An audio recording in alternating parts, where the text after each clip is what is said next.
بسم اللہ الرحمن الرحیم۔ دیکھیں، جیسے کہ میں آپ کو پہلے بھی بتا چکی ہوں کہ کچھ حروف ایسے ہوتے ہیں جو شوشوں کی شکل میں آتے ہیں اور شوشے مختلف حروف کے ساتھ مل کر مختلف شکل اختیار کرتے ہیں۔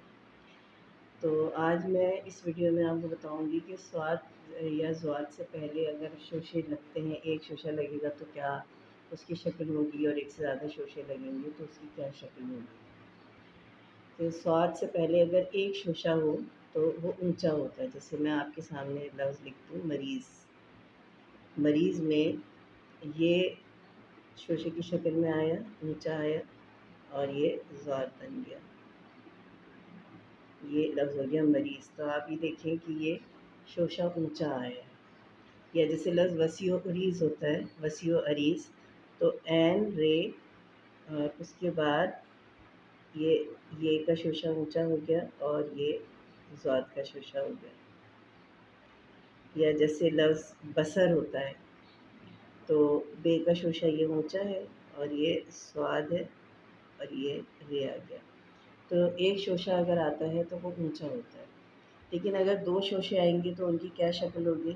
مثال کے طور پر ابیض ہے یا بیضہ ہے، لفظ بیضہ یعنی انڈا، تو یہ شوشہ ایسے بنے گا، یہ ایسے آئے گا، اور یہ زواد اور ہے بن جائے گا۔ یعنی اس وقت یہ شوشہ جو زواد سے پہلے ہے یہ نیچا ہو جائے گا، اونچا نہیں رہے گا۔ یا جیسے ابیض اگر میں لکھوں تو یہ اس طریقے سے لکھا جائے گا، ابیض۔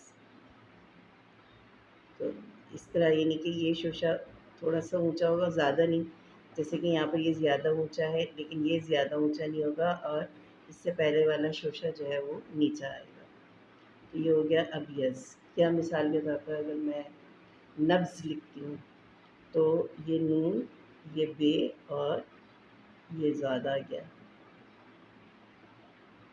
تو یہ یعنی اس طریقے سے ہوتا ہے کہ اگر ایک شوشہ ہوگا سواد یا زواد سے پہلے تو وہ اونچا ہوگا، اور دو ہوں گے تو اس طرح ہوگا کہ پہلا شوشہ تھوڑا اونچا ہوگا اور دوسرا ابھار میں آئے گا۔